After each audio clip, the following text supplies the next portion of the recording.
Shalom saudara yang dikasihi Tuhan Yesus Kristus. Selamat pagi, salam sejahtera buat saudara semua dimanapun saudara berada. Damai dan sukacita oleh Roh Kudus melimpah senantiasa dalam hati dan kehidupan saudara semua. Sebelum kita mendengarkan renungan firman Tuhan, mari sama-sama kita berdoa. Bapa kami yang di sorga, Bapa di dalam nama Tuhan Yesus Kristus, terima kasih kami mengucap syukur karena kasih setia Tuhan, kebaikan-Mu yang selalu Tuhan limpahkan dalam hidup kami. Kami bersyukur untuk perlindungan-Mu di sepanjang malam hingga saat ini. Terima kasih kami boleh bangun kembali dengan kekuatan, kesehatan, dan berkat Tuhan. Saat ini ya Tuhan, kami rindu untuk mendengarkan kebenaran firman-Mu. Berbicaralah kepada setiap kami. Berikan kami pengertian untuk kami dapat mengerti akan firman-Mu. Terima kasih Tuhan. Dalam nama Tuhan Yesus kami berdoa. Haleluya. Amin. Saudara yang dikasihi Tuhan, nats Alkitab kita pada saat ini terdapat di dalam Injil Matius pasal 15 ayat 21 sampai 28. Saudara dapat membacanya secara pribadi kemudian kembali melanjutkan renungan ini. Saya akan membacakan Injil Matius pasal 15 ayat yang ke-28. Tertulis demikian. Maka Yesus menjawab dan berkata kepadanya, "Hai ibu, besar imanmu. Maka jadilah kepadamu seperti yang kau kehendaki." Dan seketika itu juga anaknya sembuh. Saudara yang dikasihi Tuhan, iman menghasilkan mujizat. Iman membuat yang mustahil menjadi tidak mustahil.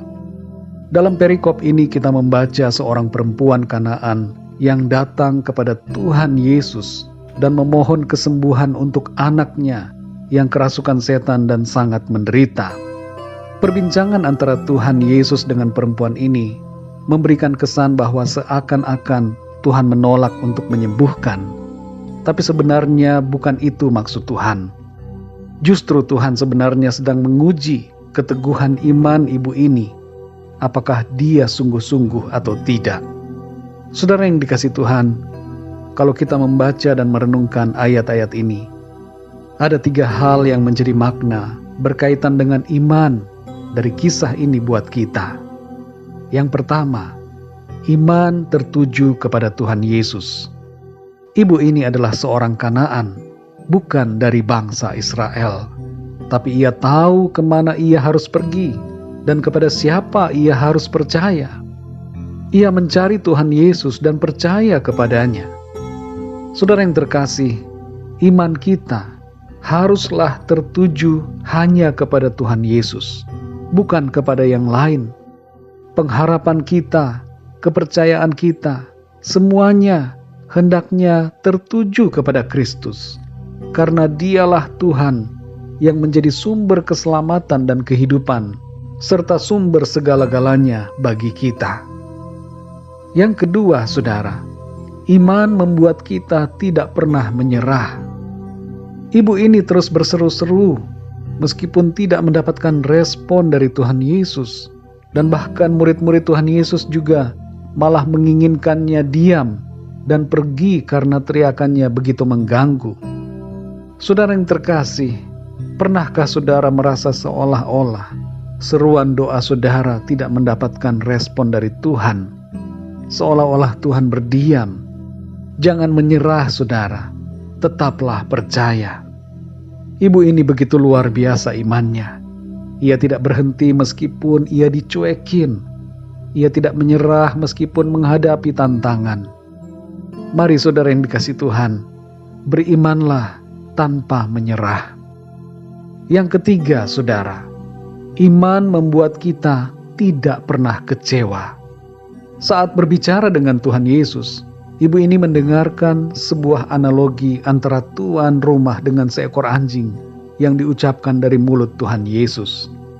Tapi ibu ini tidak marah dan tidak menjadi kecewa, tapi ia meresponi perumpamaan itu dengan imannya. Saudara yang terkasih, jangan pernah kecewa dalam iman percaya kita kepada Tuhan Yesus. Meskipun keadaan mungkin bisa membuat kita kecewa, tapi tetaplah bersukacita di dalam Tuhan. Dan tetaplah percaya kepada Tuhan. Iman kita yang teguh akan membuat kita kuat dan tetap bersemangat di dalam Tuhan.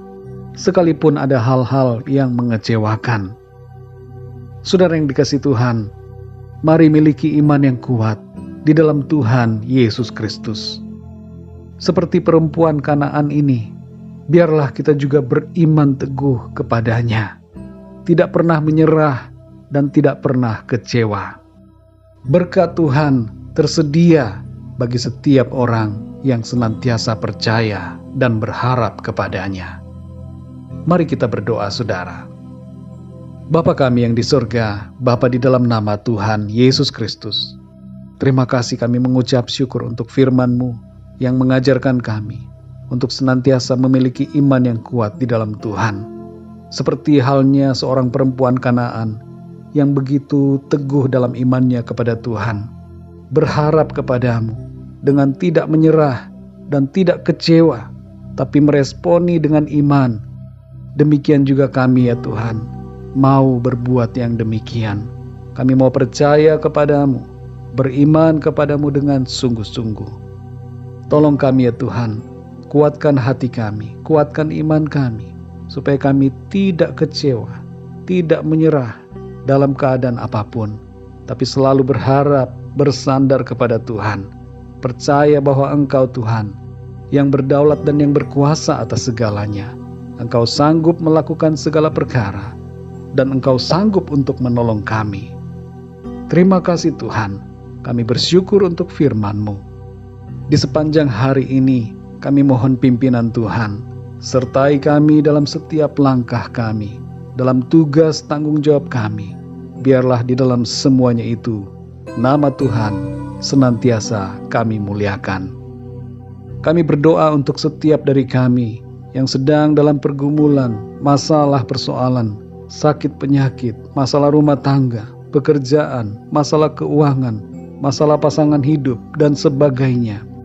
Biarlah Tuhan Engkau menjamah setiap kami, memberikan apa yang kami butuhkan.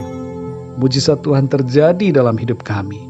Kami terima jawaban doa, kami terima berkat Tuhan. Terima kasih Tuhan, terpujilah nama-Mu. Dalam nama Tuhan Yesus Kristus, Tuhan dan Juru Selamat kami berdoa dan mengucap syukur. Haleluya, amin. Puji Tuhan, saudara yang dikasihi Tuhan, saya percaya firman Tuhan menjadi berkat dan kekuatan buat saudara semua, dan Roh Kudus akan menolong saudara untuk lebih lagi memahami kebenaran firman Tuhan.